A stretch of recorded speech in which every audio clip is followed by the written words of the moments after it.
नमस्कार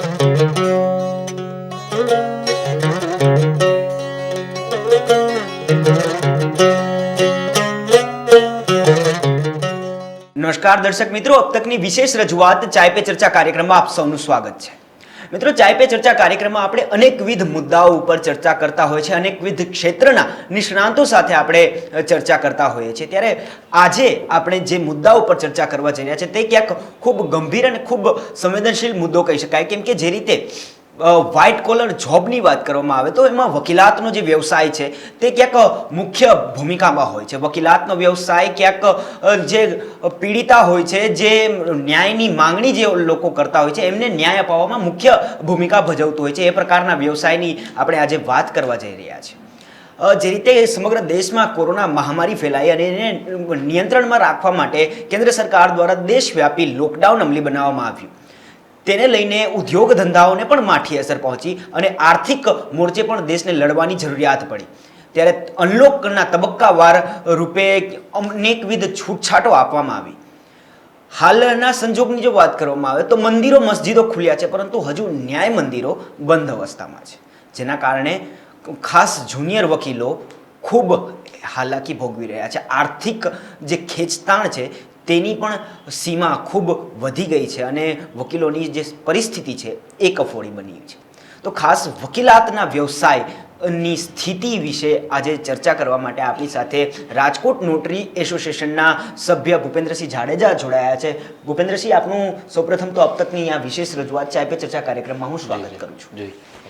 તો પ્રથમ પ્રશ્ન હું આપને એ જ પૂછવા માંગીશ કે જે રીતે મંદિરો ખુલ્યા છે પરંતુ હજુ ન્યાય મંદિરો બંધ અવસ્થામાં છે, શું પરિસ્થિતિ છે વકીલાતના વ્યવસાય સાથે સંકળાયેલા વકીલોની? માત્ર વકીલાતના જ વ્યવસાય સાથે નહીં પણ અરજદારોની પણ કફોડી પરિસ્થિતિ છે। જ્યારે સિનેમાઘરો ખુલે, મંદિરો મસ્જિદો ખુલે, આવી બધી અવસ્થાની અંદર જ્યારે ન્યાય મંદિર ન ખુલે ત્યારે ખરી રીતે વકીલ સિનિયર તો ઠીક છે, પણ જુનિયર વકીલો ખાસ કરીને નોટરી તેમજ સમગ્ર વકીલાતના વ્યવસાય સાથે સંકળાયેલા તમામ વ્યક્તિઓ અને ખાસ કરીને તો મારી દ્રષ્ટિએ અરજદારોને પણ એટલી જ તબક્કે એટલી જ મોટી સમસ્યા થતી હોય છે જે આ ન્યાય મંદિર ન ખુલવાના કારણસર। અને આવું મારા ખ્યાલ મુજબ ફક્ત ને ફક્ત આપણા ભારતમાં જ શક્ય બની શકે કે ભાઈ મંદિરો ખુલે, મસ્જિદો ખુલે અને ન્યાય મંદિર ન ખુલે। ખાસ જે રીતે ન્યાય મંદિરો છેલ્લા 6 થી 8 મહિનાથી બંધ અવસ્થામાં છે, કેટલી હાલત કફોડી બની છે વકીલો નોટરીઓની? આપ તો પત્રકાર મીડિયા સાથે સંકળાયેલા છો, આપને તો વિશેષ ખ્યાલ જ હોય કે સમગ્ર જગ્યાએ આપ રિપોર્ટિંગ કરતા હોય। અમુક 6-7 મહિનાથી બાર કાઉન્સિલ ઓફ ગુજરાત, અમારી જે માતૃ સંસ્થા છે, એમને એવું કીધું છે કે ભાઈ વકીલોને કોઈ પણ વ્યવસાય બીજો કરવો હોય, નોકરી કરવી હોય, જે કાંઈ કરવું હોય એમાં જઈ શકે છે। એને એવું જ્યારે કહેવું પડે એવું પરિસ્થિતિ હોય એટલે આપ સમજી જ શકો છો એની પરિસ્થિતિ કેટલી ગંભીર હોય।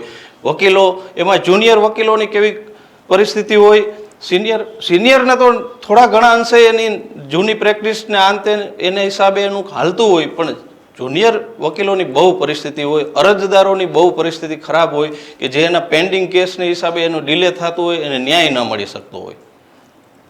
ભૂપેન્દ્રસિંહ, એક જ્યારે તમે વાત કરી છે ગરિમાની વ્યવસાયની, તો ખાસ અત્યારની જે પરિસ્થિતિ છે ખૂબ કફોડી કહી શકાય।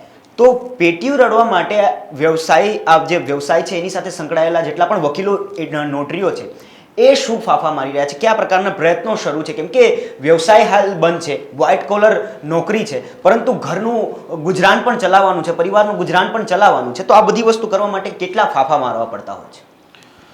એડવોકેટનો વ્યવસાય એક એટલે હું મારી દ્રષ્ટિએ કહું તો એક પેટીયું રડવા એવો નહીં, પણ એક વ્યવસ્થિત વ્યવસાય છે, કારકિર્દીલક્ષી વ્યવસાય છે।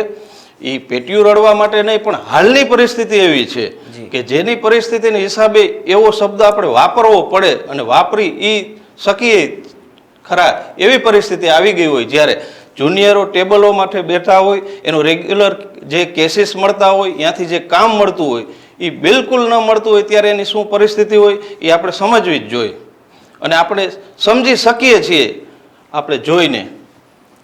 ખાસ જ્યારે જુનિયર એડવોકેટ્સની વાત આવે જુનિયર વકીલોની શું પરિસ્થિતિ છે? કેમ કે સિનિયર વકીલોના જે સંપર્ક હોય છે એ વધુ હોય છે, એમની કારકિર્દીના વર્ષ વધુ હોય છે, એટલે ક્યાંક એમનું સર્કલ મોટું હોય છે અને કામ મળી જતું હોય છે. પરંતુ જુનિયર એડવોકેટ્સ, જુનિયર વકીલો કોર્ટમાં ફિઝિકલ હાજર હોય અને અરજદારો એમને મળે તો જ એમને કંઈક કામ મળતું હોય છે, પરંતુ ન્યાય મંદિર હજુ બંધ છે. તો શું પરિસ્થિતિ છે જુનિયર વકીલોની?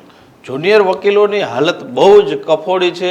અમારે રાજકોટ બાર એસોસિએશનમાં પ્રમુખ અમારા બકુલભાઈ રાજાણી, દિલીપભાઈ, અભયભાઈ સાહેબ બધાએ એવી ચર્ચા કરી હતી કે આપણે જુનિયર વકીલોને કોઈ પણ રીતે હેલ્પફુલ થાય, મદદરૂપ થાય. શ્યામલભાઈ સોનપાલ સાહેબે પણ રજૂઆત કરેલી કે ભાઈ આપણે જુનિયર વકીલોને જેટલું પણ મદદરૂપ થઈ શકે એ કઈ રીતે થઈ શકી એના સંદર્ભે એમને ઘણી મદદ અને કેવી રીતે આપણે હેલ્પફુલ થઈ શકી એ જોયું હતું.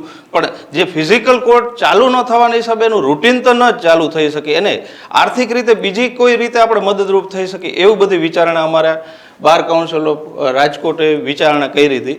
પણ એમની જે ફિઝિકલ કોર્ટના હિસાબે જે એમનું વ્યવસાય ચાલવો જોઈએ એ તો ન જ મળી શકે, કેમ કે એના હિસાબે ઘણું અસર પડે છે એમને.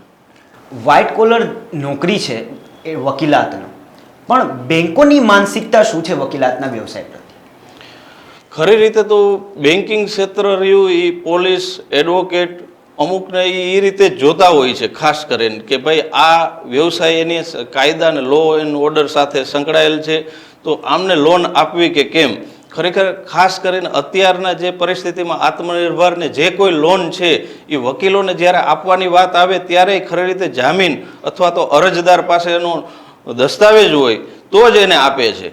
કાયદેસરને રૂએ કોઈને લોન આપે એવું નથી બનતું. એમને લોન ચાલતી હોય તો એના એડ કરીને એમાં એની એક જામીનગીરીના ભાગરૂપે એને એક આપે છે. બાકી તો ખરી રીતે વકીલોને લોન લેવી એ એક મુસીબત છે. સતત વકીલો બ્લેકલિસ્ટેડના ઓઠા હેઠળ જીવતા હોય છે, ત્યારે શું કરવાની જરૂરિયાત છે? સરકારે શું કરવાની જરૂરિયાત છે? આપણી વ્યવસ્થામાં શું ફેરફાર કરવાની જરૂરિયાત છે? ખરેખર વકીલો બધા બ્લેકલિસ્ટમાં હોય છે એવું નથી હોતું. ખરી રીતે બેન્કિંગ ક્ષેત્રે બધું જોતું જ હોય છે, પણ એક એમની માનસિકતા તો હોય જ છે કે ભાઈ જ્યારે વકીલો છે એ આ મુદ્દે જો કદાચ આ લોન ન ભરે તો આ કાયદા સાથે સંકળાયેલ છે, કાયદાને જાણકાર છે, તો લોનનું શું થાય એનું હિત વિચારતા હોય છે. એટલે થોડુંક અમારા પ્રત્યે થોડીક એવી તો રાખતા જ હોય છે કે ભાઈ અમને લોન કઈ રીતે આપવી, કેમ આપવી.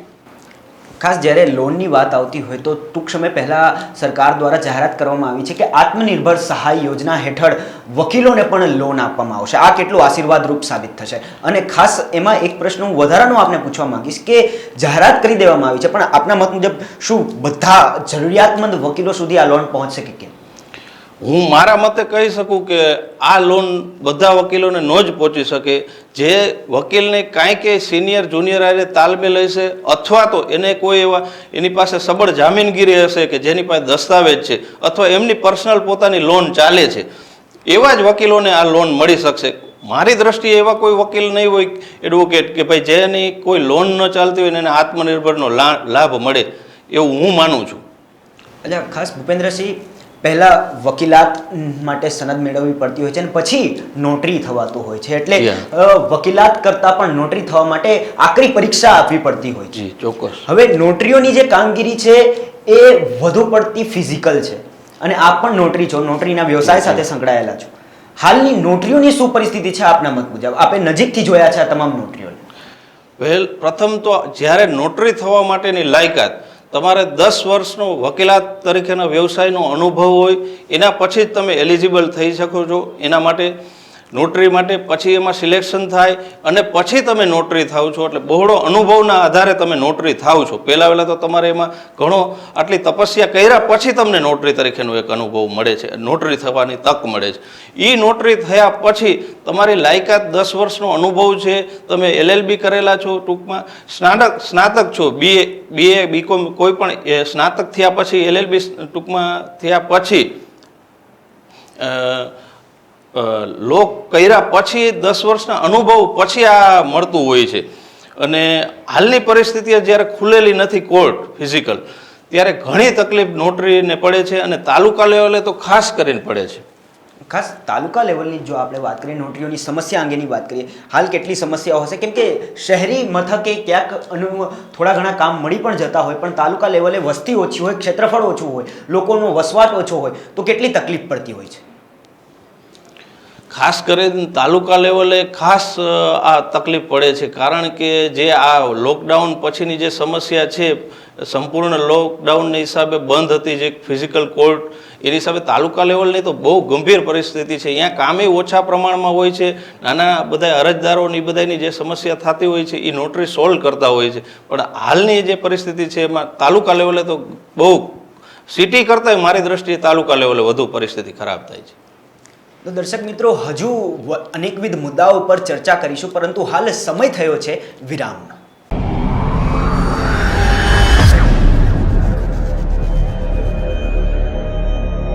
सॉल्व करना है 20 सेकंड में। मैडम इतना जल्दी कैसे होगा? तो सीखो, वरना उस जैसे बन जाओगे होपलेस। तुम इतने इंटेलिजेंट हो तो कॉम्पिटिटिव एग्जाम क्यों नहीं देते? जब क्वालिटी हो साथ तो कंपटीशन क्यों? केवीज़ नमकीन एंड वेफर्स।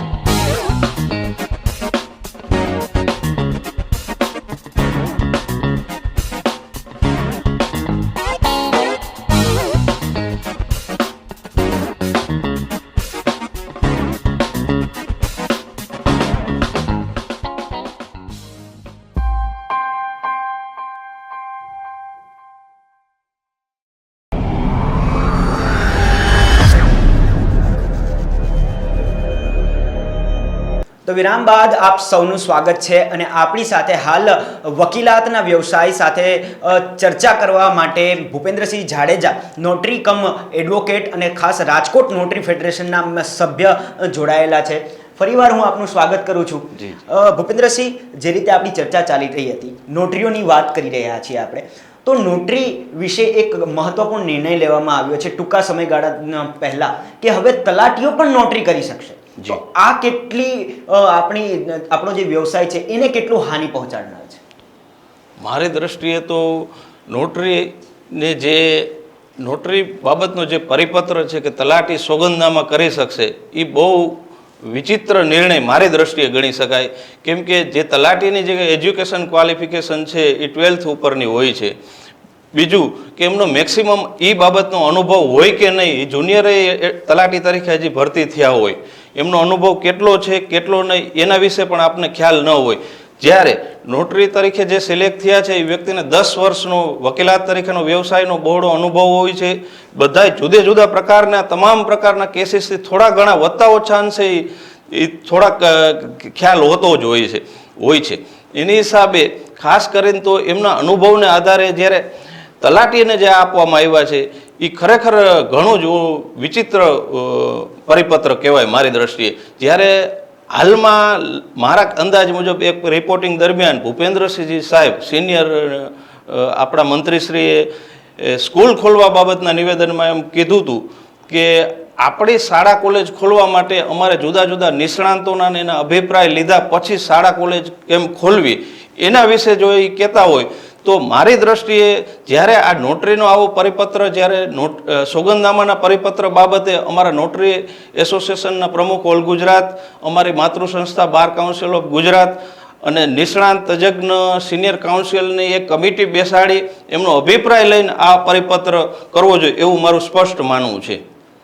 અભિપ્રાય ઉપરથી જ એક વધારાનો પ્રશ્ન હું આપને પૂછવા માંગીશ કે જે રીતે આ નિર્ણય લેવામાં આવ્યો છે, તલાટીઓ હવે નોટરી એટલે કે સોગંદનામા કરી શકશે, તો આ નિર્ણય લેતા પહેલા ખરેખર સરકારે અભિપ્રાય લેવાની જરૂરિયાત હતી કે કેમ, અને જો જરૂર હતી તો કોની અભિપ્રાય લઈને આ નિર્ણય લેવાનો, કોને વિશ્વાસમાં રાખવાની જરૂરિયાત હતી? જી ચોક્કસ આ અભિપ્રાય લીધા પહેલા, આ પરિપત્ર બહાર પાડતા પહેલા ઓલ ગુજરાત બાર કાઉન્સિલના president, all Gujarat notary president અને તજજ્ઞ એડવોકેટ એવા સિનિયર કાઉન્સિલના સભ્યની એક કમિટી બનાવી અને શું કરી શકાય, શું આનાથી ફેરફાર થાય, આના શું પરિણામ આવે એની ચર્ચા કરીને ખાસ એની ચર્ચા બાદ આ નિર્ણય લેવાની જરૂર હતી.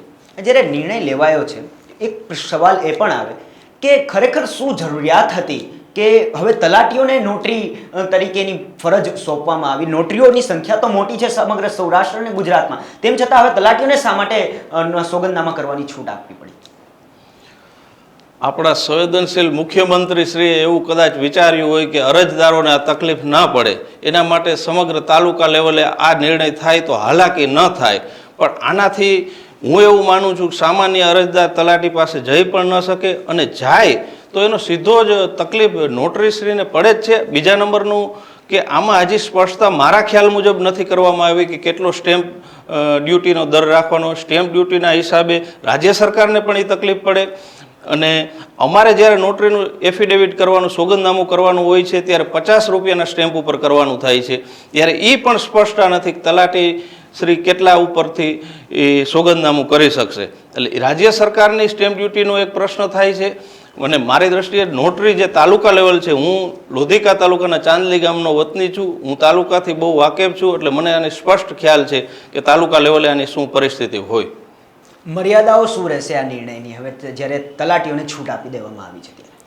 મારા ખ્યાલ મુજબ તલાટી શ્રીઓ જ્યારે આ નિર્ણય છે તો થોડીક મનમાની થઈ કે આની હિસાબે કદાચ એવું નથી કે ભાઈ એક એજન્ટ પ્રથા જેવું થઈ શકે, પછી ભવિષ્યની અંદર આની અંદર થોડોક ભ્રષ્ટાચાર થઈ શકે એવું થાય, પછી ક્યારેક ભૂલ ઉતાવળના હિસાબે ભૂલચૂક આ એને નિષ્ણાંત નથી એટલે ભૂલચૂક થવાની પણ શક્યતા રહે કે આ સોગંદનામું કરી શકાય કે ન કરી શકાય એ એટલો એનો કદાચ આઈડિયા ન હોય. કેમ કે આ ગેઝેટેડ કક્ષાની વ્યક્તિ જ કરી શકે. એક્ઝિક્યુટિવ મેજિસ્ટ્રેટ કક્ષાનો નોટરીનો વ્યવસાય છે, એટલો હોદ્દો છે, એની ગરિમા છે.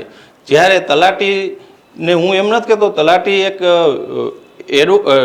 તલાટી શિક્ષિત જ વ્યક્તિ છે, પરંતુ એનું આની કમ્પેરિઝન કરી એજ્યુકેશન ક્વોલિફિકેશનની, અનુભવની, ત્યારે નોટરીશ્રીની ઘણી વધી જાય છે. એટલે આની ઘણી ઇફેક્ટ આવે ભવિષ્યના સંદર્ભમાં. ખાસ ભૂપેન્દ્રસિંહ, આ નિર્ણયથી શહેરી કક્ષાએ વધારે નોટરીઓને હેરાનગતિ થશે કે તાલુકા કક્ષાએ વધારે હેરાનગતિ થશે? અને થશે તો હવે નોટરીઓએ શું કરવાની જરૂરિયાત પડશે? એક મિનિટ.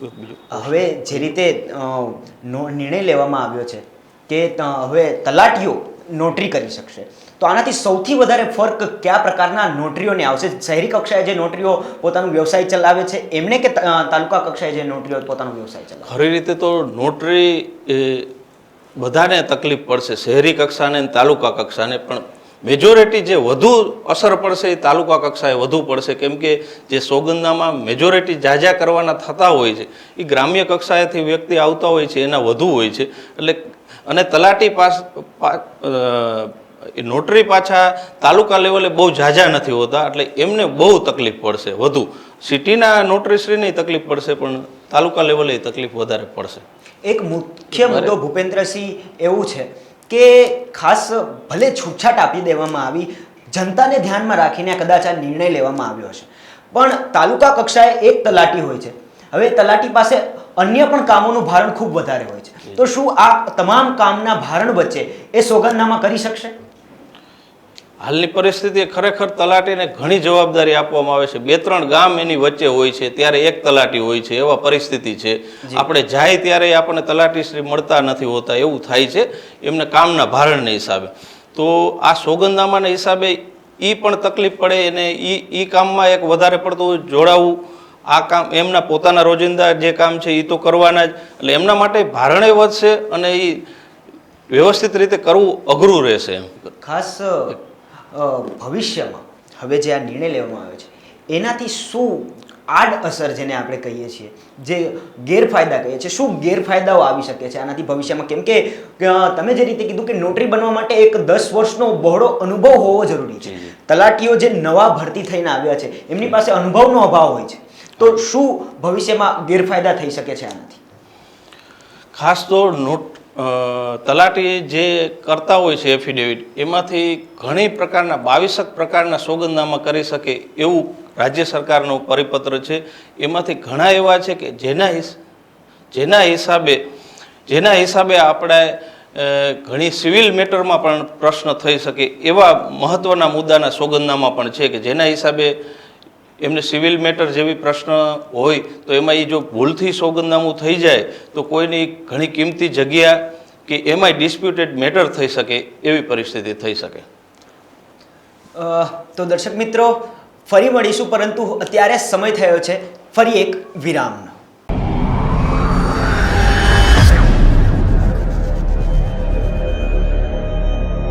सॉल्व करना है 20 सेकंड में। मैडम इतना जल्दी कैसे होगा? तो सीखो, वरना उस जैसे बन जाओगे होपलेस।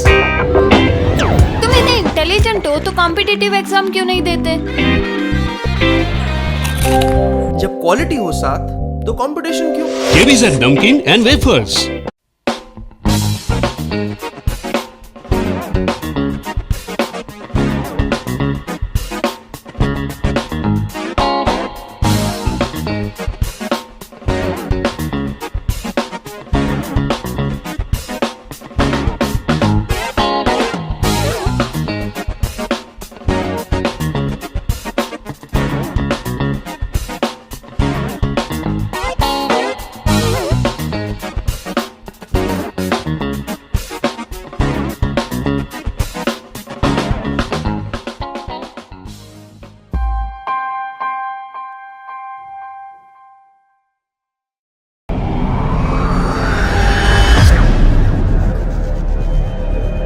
વિરામ બાદ આપ સૌનું સ્વાગત છે. આપણી સાથે વકીલાતના વ્યવસાયના જે તમામ પ્રશ્નો છે એ અંગે ચર્ચા કરવા માટે ભૂપેન્દ્રસિંહ જાડેજા જોડાયા છે. ખાસ જે રીતે સોગંદનામા કરવાની છૂટ હવે તલાટીઓને આપવામાં આવી છે, આ મુદ્દે હવે નોટરી અને બાર કાઉન્સિલનું શું સ્ટેન્ડ છે? મારા જાણવા મુજબ જ્યારે આ પરિપત્ર થયો ત્યારે ગુજરાત લેવલના તાલુકા કક્ષાથી માંડીને જિલ્લા કક્ષાએ બધે ઠેર ઠેર આમનો પ્રચંડ વિરોધ થયો હતો કે આ શક્ય જ નથી. જે અનુભવના આધારે જો તલાટી અનુભવના આધારે જ્યારે નોટરી થઈ શકતા હોય અને 10 વર્ષનો 15 વર્ષનો અનુભવ બાદ નોટરી થતા હોય છે, 10 વર્ષ તો એની ક્વોલિફિકેશનની મર્યાદા હોય છે, છતાંય જો આમને આપી દેતા હોય તલાટીને 12 પાસના ધોરણના ધ્યાનમાં રાખીને તલાટીશ્રીને જ્યારે સત્તા આપતા હોય ત્યારે એનો પ્રચંડ વિરોધ થયો હતો. એ વિરોધના અનુસંધાને મારા જાણવા મુજબ ગુજરાત બાર કાઉન્સિલ આના રીટ પિટિશન કરી છે, એમાં જોડાણી છે માતૃ સંસ્થા અમારી, અને સિનિયર એડવોકેટ એમાં આખું આ રીટ પિટિશન હેન્ડલ કરશે અને અમારા તમામ નોટરી વતી.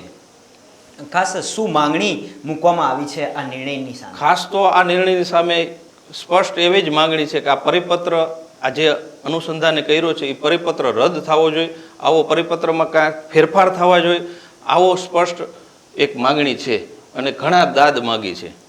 અચ્છા ભૂપેન્દ્રસિંહ, જ્યારે આપણે વકીલાતના વ્યવસાયની વાત કરતા હોય તો મેં અગાઉ પણ કહ્યું ને ફરીવાર કહું છું કે વ્હાઇટ કોલર નોકરી તરીકે જોવામાં આવે છે, ઓળખ વ્હાઇટ કોલર નોકરીની છે. પરંતુ હાલ જે રીતની પરિસ્થિતિ પરિણમી છે, ક્યાંક હાલત કફોડી બની છે, આવક બંધ છે, તો હવે વ્હાઇટ કોલર નોકરીની ગરિમા જાળવી રાખવા માટે શું કરવાની જરૂરિયાત છે? વ્હાઇટ કોલર વ્યવસાય એડવોકેટનો છે જ, પણ એના માટે હવે મારી દ્રષ્ટિએ ફિઝિકલ કોર્ટ ચાલુ થાય એ ખાસ જરૂર છે. અને ફિઝિકલ કોર્ટ ચાલુ થાય તો જુનિયરથી માંડી સિનિયર જે રાબેતા મુજબ ચાલતા હતા એવી રીતે થઈ શકે. મારી દ્રષ્ટિએ તમામ આ બધી ઇલેક્શનની હિસાબે જે રેલીઓ થાય છે, જ્યાં કોઈ સોશિયલ ડિસ્ટન્સ નથી જળવાતા, ત્યાં કોઈ મર્યાદા નથી, એટલું માણસ જો અહીંયા ભેગું થઈ શકતું હોય તો હજારો લાખો અરજદારોનો જ્યારે પ્રશ્ન આવતો હોય, લાખો એડવોકેટ્સનો, નોટરીશ્રી તમામનો આ જ્યારે પ્રશ્ન આવતો હોય જુનિયર સિનિયરનો, ત્યારે મારા દ્રષ્ટિએ આને ધ્યાનમાં રાખીને ફિઝિકલ કોર્ટ ચાલુ થાય ત્યારે જ આ વ્હાઇટ કોલર જોબને વ્યવસ્થિત રીતે આપણે વ્યવસાયને સંભાળી શકીએ એવું છે, એવું મારું સ્પષ્ટ માનવું. ભૂપેન્દ્રસિંહ, છેલ્લા 6 થી 7 મહિનાથી ન્યાય મંદિરો બંધ છે.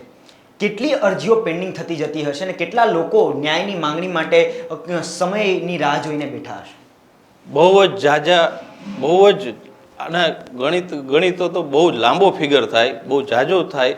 કેમ કે જ્યારે કોર્ટ ચાલુ હોય છે ત્યારે લાખોની સંખ્યામાં પેન્ડિંગ કેસ છે જ તમામ કોર્ટમાં, ત્યારે જ્યારે આટલા 8 મહિનાથી ફિઝિકલ કોર્ટ ચાલુ નથી તો બહુ ભારણ વધી ગયું છે, કોર્ટમાંથી વધી ગયું કહેવાય, અને અરજદારોને ખરેખર ન્યાય મળવામાં બહુ મુશ્કેલી થાય અને બહુ જ ભારણ વધતું હોય. અચ્છા, ખાસ હવે વકીલાતના વ્યવસાય ઉપર ફરીવાર હું પરત ફરું છું. વકીલાતનો વ્યવસાય છે, એના ફાયદા શું છે આપના મત મુજબ? અને ફાયદાઓની સાથે હંમેશા સિક્કાની બે બાજુની જેમ ફાયદાની સાથે ગેરફાયદાઓ પણ હોય છે. ગેરફાયદાઓ શું છે આપના મત મુજબ? વકીલાતનો વ્યવસાય એટલે કોમ જોવો તો એ પોતાના ઉપર જ ડિપેન્ડેન્ટ હોય છે. પોતે જે વકીલાત વ્યવસાય જે કરતા હોય છે એની અંદર ખાસ કરીને તમે આજ સુધી જોવો તો વકીલાત એક એવી જ રીતે છે પોતાને જ ઉપર એ વ્યવસાય છે. ત્યારે ખાસ જ્યારે આ ન મળે તો અમારે ક્યાં પરિસ્થિતિએ જવું, કોની પાસે આની કરવું? અમે એવી કોઈ અમારી પાસે જગ્યા નથી હોતી કે અમે આની પછી અમારું શું, અમારે આની આવક મર્યાદા ક્યાંથી કાઢવી, એ અમારા માટે બહુ મોટો પ્રશ્ન થઈ જતો હોય છે અને બહુ અમને લાંબા ગેરફાયદા થાય છે જ્યારે કોર્ટ બંધ હોય. અમારો મુખ્ય વ્યવસાય કોર્ટ સાથે સંકળાયેલો હોય. એમાં મોસ્ટ ઓફ જે જુનિયર એડવોકેટ છે, જેમને ઓફિસો નથી, એમનું જે રેગ્યુલર રૂટીન હજી ગ્રુપ ન થયું હોય, એનો વ્યવસાય ઝાઝો ન થયો હોય, ત્યારે આવો પ્રશ્ન થતો હોય ત્યારે એમને તો ખરેખર મોટી સમસ્યા થતી હોય છે. એટલે આના ગેરફાયદા ગણાવવા જાય તો બહુ ઝાઝા છે. અચ્છા, હંમેશા જ્યારે કોઈ પણ કાર્ય માટે કોઈ પણ વસ્તુ, આપણે લોનની જ વાત કરીએ કે લોન માટે જ્યારે વકીલો કે નોટરીઓ જતા હોય છે તો હંમેશા એક શંકામંદ નજરથી જોવામાં આવે છે કે કાયદાકીય વ્યક્તિ છે, કદાચ લોન નહીં ભરે ને પછી કાયદાકીય દ્રષ્ટિએ આપણને જ ફસાવી દેશે, આવી એક નજરથી જોવામાં આવે છે. આ માનસિકતા છે, આ માનસિકતાને સુધારવાની કેટલી જરૂરિયાત છે આપના મત મુજબ? તમામ બેન્કો પહેલી દ્રષ્ટિએ એવું જ જોતા હોય છે કે ભાઈ કાયદા તજજ્ઞ છે, કાયદા સાથે જોડાયેલા છે, એટલે કાલ સવારે આ લોન ન ભરે તો આમને આપણને લાંબુ વ્યવસ્થા, ટૂંકમાં હપ્તા સિસ્ટમ કે આ તે બહુ આપણને લંબાણ કરી શકે, કાયદાના જાણકાર છે એટલે એવું વિચારે.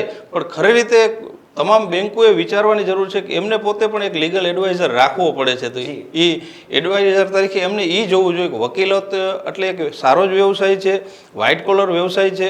એને ખરેખર એનું જોઈ વિચારીને, ભલે એમાં એવું કદાચ 2% એને લાગતું હોય ને ત્યાં એ જોવે તો બરાબર છે, પણ એક જ પૂર્વગ્રહથી ન જોવું જોઈએ અને એના વિશે વિચારી અને પછી એને જોવું જોઈએ.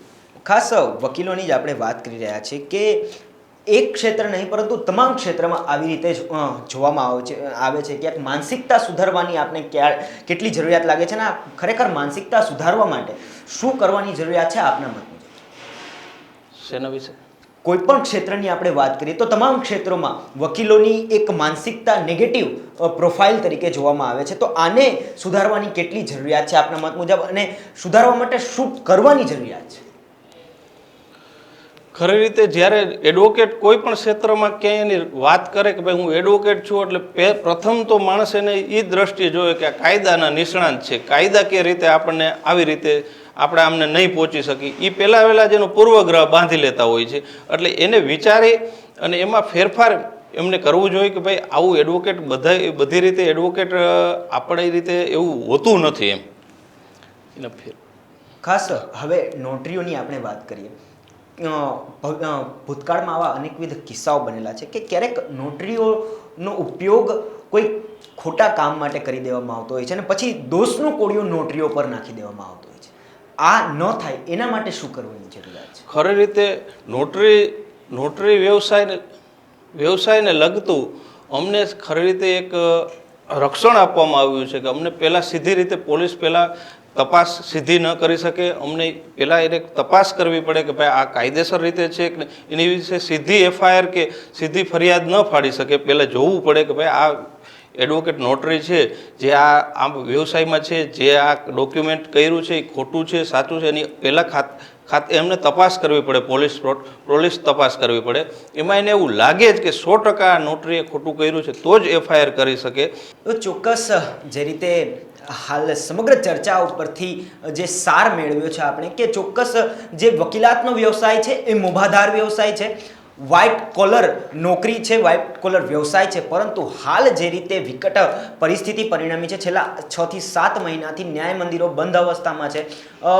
સિનિયર વકીલોને ક્યાંક થોડા ઘણા અંશે કામ મળી જતા હોય છે, પરંતુ જુનિયર વકીલો અને ખાસ નોટરીઓ માટે હાલ ખૂબ માઠી અસરનો સામનો કરવો પડી રહ્યો છે. અને આ તમામ બાબતોમાં એક નિર્ણય અને એક જ નિવારણ હોઈ શકે કે ખાસ જે કોર્ટો છે એને ફિઝિકલી ચાલુ કરી દેવામાં આવે જેથી વકીલો જે હાલ આર્થિક ખેંચતાણ અનુભવી રહ્યા છે, જે નોટરીઓ આર્થિક ખેંચતાણ અનુભવી રહ્યા છે, આ તમામ લોકોની આર્થિક ખેંચતાણ દૂર થાય અને ફરીવાર મોભાદાર વ્યવસાય સાથે વ્યવસ્થિત પોતાનું ગુજરાન ચલાવી શકે તે રીતે કાર્યરત થઈ શકાય.